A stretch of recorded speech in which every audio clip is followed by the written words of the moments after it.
Which among the following step is most likely to be taken at a time of economic recession? Increase public expenditure. Most likely increase public ये सब उल्टा है भाई. Cut tax rate, accomplished interest rate. ये ऐसा ऐसा जब होता है कि भाई जब गवर्नमेंट बहुत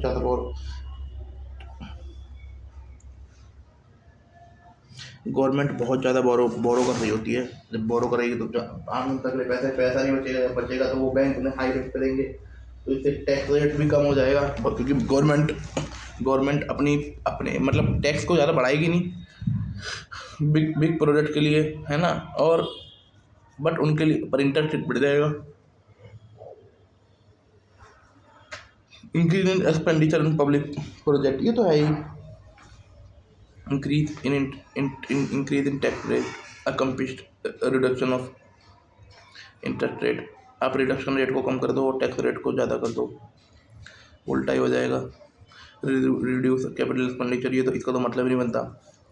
2021 भी यूपीएससी ने आसान दे तो 24 भी आसान पेपर दिया है, 25 भी आसान देगा. Consider the following action by the government the context of economic recession. भाई सब्सिडी अबॉलिश थोड़ी करेगा, रिसेशन चल रहा है ज़्यादा देगा. 3 काट दो, इजी क्वेश्चन है. कटिंग टैक्स रेट करेगा, इंक्रीज गवर्नमेंट स्पेंडिंग करेगा. फिजिकल स्टिमुलस के रूप में कटिंग टैक्स रेट कटेगा और इंक्रीजिंग गवर्नमेंट स्पेंडिंग करेगा. ये तो हमने कोविड में प्रैक्टिकल रूप में देखा है. मेल्ट डाउन, स्टॉक मार्केट में होता है मेल्ट डाउन, ठीक है. रिसेशन होता है fall in GDP, slow down होता है fall in growth rate. Recession होता है fall in GDP, slow down होता है फॉल इन ग्रोथ रेट, ठीक है. This question is from basic and easier on side. Recession simply means low economic activity and we know we need to increase it to get out recession, ठीक है. हमें economic activity कम हो रही होती है recession में और हमें उसे बढ़ाना होता है ताकि हम रिसेशन से बाहर निकल पाएँ. Increase interest rate discourage borrowing and investment during recession. अगर आप इंटरेस्ट रेट को बढ़ाते हो तो लोग हतोत्साहित हो जाएंगे बोरोइंग करने के लिए और इन्वेस्टमेंट कम हो जाएगी. Increase in tax rate reduce spending. जब आप टैक्स रेट बढ़ाते हो तो लोग खर्चा करना बंद कर देंगे. रिड्यूस डिमांड भी कम कर देंगे, लोअर इकोनॉमिक एक्टिविटी हो जाएगी. Reduction in expenditure on reduction of expenditure on public project worsen a recession by reducing overall economic activity and employment elimination. जब आप पब्लिक एक्सपेंडिचर पर खर्च नहीं करोगे, है ना. जब आप पब्लिक प्रोजेक्ट पे एक्सपेंडिचर नहीं करोगे तो वो तो बहुत गंदा हो जाएगा, क्योंकि इससे ओवरऑल इकोनॉमी रुक जाएगी. Recession commonly refer to a negative growth rate of GDP. जब 2 क्वार्टर तक लगातार जीडीपी माइनस में रहे तो रिसेशन होता है.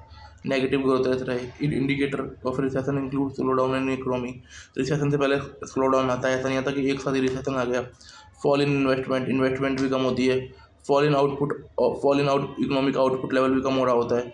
If an economy experience recession and GDP fall tax revenue. अगर एक इकोनॉमी रिसेशन देख रही है, जीडीपी नीचे कर आ रही है और टैक्स रिवेन्यू फॉल हो रहा है, because the firm and house hold पे लोअर टैक्स. क्योंकि जो हाउस होल्ड एंड परिवार वाले हैं ना, वो लोअर टैक्स पे कर रहे हैं. when they earn less. भाई कम कमाएंगे तो कम ही देंगे. It is prudent for government as well central bank to follow expensive.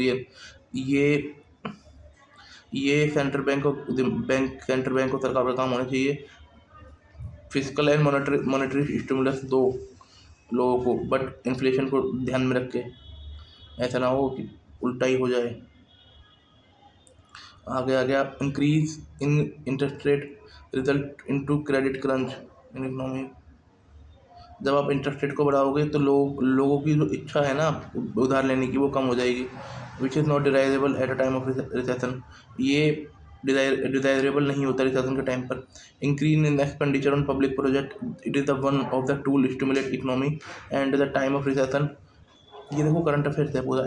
As it trigger the virtuous cycle of investment which lead to increase GDP and income in the economy and turn मतलब वही है यार. आप एक cycle शुरू कर दोगे, खुद इन्वेस्टमेंट कर दोगे। आपको सीमेंट की ज़रूरत पड़ेगी, वो आप अडानी से खरीदोगे। आपको स्टील की ज़रूरत पड़ेगी, वो आप टाटा स्टील से खरीदोगे। आपको आपके लिए आपको एनर्जी की ज़रूरत पड़ेगी या कहीं से ज़रूरत पड़ेगी, पेट्रोल वेट्रोल चाहिए, तो आप धीरे धीरे खरीदोगे। तो जब जब कंपनियों से खरीदोगे, कंपनी अपने यहाँ लेबर लगाएंगी, तो ऐसे ही काम चलता है।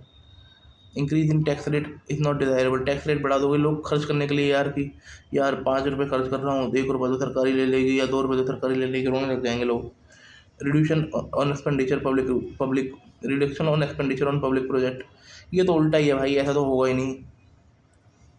इकोनॉमिक बूम है the phase of business cycle. Economic boom मतलब होता है, ये एक फेज है बिजनेस साइकिल का, जहाँ रैपिड इकोनॉमिक ग्रोथ होती है, हाई आउटपुट होता है एंड लो अनएम्प्लॉयमेंट रेट होता है, and often rising acid price. और एसिड के जो प्राइस होते हैं वो भी बढ़ रहे होते हैं। ये रिसेशन से उल्टा है, यहाँ पर आउटपुट भी अच्छा होता है, इकोनॉमिक ग्रोथ बढ़िया हो रही होती है तेज तरीके से, और अनएम्प्लॉयमेंट भी नहीं होता। फ्लिप कर होता है इन्वर्स रिलेशनशिप। ये जो फ्लिप कर है ना, ये रिलेशनशिप दिखाता है इन्फ्लेशन, इन्वर्स रिलेशनशिप दिखाता है इन्फ्लेशन और जीडीपी ग्रोथ का। पर स्टैगफ्लेशन इसे खत्म कर देता है, स्टैगफ्लेशन में फेल हो जाता है ये। इसने बोल रखा है जब अनएम्प्लॉयमेंट लो होता है, तो मतलब जब एम्प्लॉयमेंट ज़्यादा होता है, ये अनएम्प्लॉयमेंट का दिखाता है ना, सॉरी अनएम्प्लॉयमेंट का दिखाता है। अनएम्प्लॉयमेंट एंड इन्फ्लेशन का इन्वर्स रिलेशन दिखाता है। जब बोला जब अनएम्प्लॉयमेंट लो होता है तो जीडीपी हाई होती है, जब अनएम्प्लॉयमेंट हाई होता है तो जीडीपी लो होती है। भाई सही बात है, जितने लोग काम करेंगे उतना ही जीडीपी बढ़ेगी देश की। कुछ नेट कर्व होता है, ये दिखाता है कि पहले एक इकोनॉमी जो डेवलप होती है, वो उसमें इनकम इनइक्वालिटी होती है फर्स्ट में, धीरे धीरे इनकम इनइक्वालिटी कम होती जाती है। ठीक है, अब लेफर कर्व दिखाता है टैक्स रेट, कि कभी कभार हायर टैक्स रेट गवर्नमेंट के रेवेन्यू को कम कर देता है। ये दिखाता है क्योंकि ना ऐसा ऐसा वो चाहिए, एक ऐसा बेस रेट टैक्स रेट होना चाहिए जहाँ पर गवर्नमेंट का टैक्स रेट बढ़ता रहे, बस कम ना होए। Lawrence curve, a graph showing income and wealth distribution, ये इनकम एंड वेल्थ डिस्ट्रीब्यूशन को दिखाता है।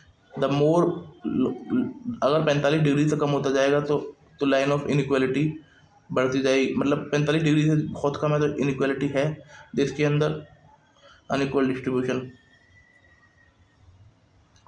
प्रोटेक्शन, ये क्या है? प्रोपोर्शनल टैक्सेशन, ये होता है प्रोपोर्शनल टैक्सेशन भाई, कि चाहे एक व्यक्ति की इनकम 500 करोड़ है तो भी उस पर 50 करोड़ 10% टैक्स लगेगा, चाहे एक व्यक्ति की इनकम 5,000 है तो भी उस पर 10% टैक्स लगेगा। ये प्रोपोर्शनल टैक्स होता है। एवरीवन पे same percentage of income regardless how much they earn, ठीक है। पर और ये प्रोग्रेसिव टैक्स होता है भाई, जो बंदे ज़्यादा पैसा कमा रहे हैं उन लोगों को ज़्यादा टैक्स देना चाहिए, जो बंदे कम पैसा कमा रहे हैं उनको कम देना चाहिए। रिचार्डियन इक्विलेंस, रिकार्डियन इक्विलेंस मतलब होता है कि अगर गवर्नमेंट एक ऑप्शन भी दिया था यूपीएससी ने 2021 के इस वाले क्वेश्चन में, थोड़ा इससे रिलेटेड। मान लो अगर गवर्नमेंट को पैसा चाहिए बहुत ज़्यादा किसी प्रोजेक्ट के लिए, या तो वो टैक्स बढ़ाएगी या वो बोरो करेगी, और गवर्नमेंट बोरो कर रही है, टैक्स नहीं बढ़ा रही, तो लोगों को लगता है कि गवर्नमेंट भविष्य में टैक्स बढ़ाएगी। इसलिए गवर्नमेंट लोग क्या करते हैं, पैसा संभाल के रख लेते हैं, और ना सोचते हैं कि यार हम फ्यूचर में खर्च करेंगे।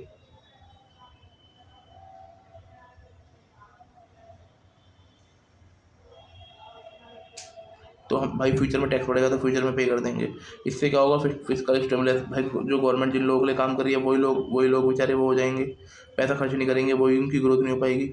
स्टैगफ्लेशन होता है कि इन्फ्लेशन भी ज़्यादा है, ये तुम्हारा फ्लिप्स करके उल्टा है, इन्फ्लेशन भी ज़्यादा है, अनएम्प्लॉयमेंट भी ज़्यादा है, और इकोनॉमी रुकी हुई है, स्टैगनेंट है इकोनॉमी।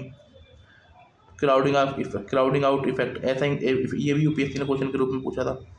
एक ऐसा इफेक्ट होता है कि ना सरकार ना बहुत सारा पैसा बोरो कर लेती है ना, तो इससे क्या होता है, इंटरेस्ट रेट बढ़ जाता है। तो जो बेचारे ये प्राइवेट बोरोवर होते हैं ना, ये इनको हाई इंटरेस्ट रेट पे मिलता है पैसा, तो इससे क्या होता है, प्राइवेट इन्वेस्टमेंट कम हो जाती है।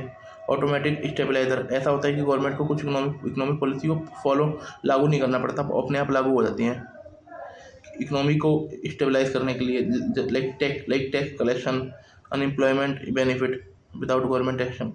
ठीक है, ये बेसिकली होता है in recession and income tax revenue fall automatically as people earn less, this act and automatic stabiliser reducing tax burden and cushioning the fall of disposal income help to support demand. वही भाई कि recession के दौरान मान लो लोग बेचारे खुद ही कम tax देने लग जाते क्योंकि उनकी इनकम ही कम हो रही है, इससे गवर्नमेंट कोई ऐसी पॉलिसी है जिन्हें लागू नहीं करना पड़ता, अपने आप ही कम हो जाती है, जिसमें जिसमें जिसमें आपका ये हो गया, कहाँ गया कि आपको like tax collection, unemployment benefit, ठीक है। ट्विन बेनिफिट हाइपोथेसिस एक ऐसी कंडीशन होती है कि जब एक कंट्री का फिजिकल डेफिसिट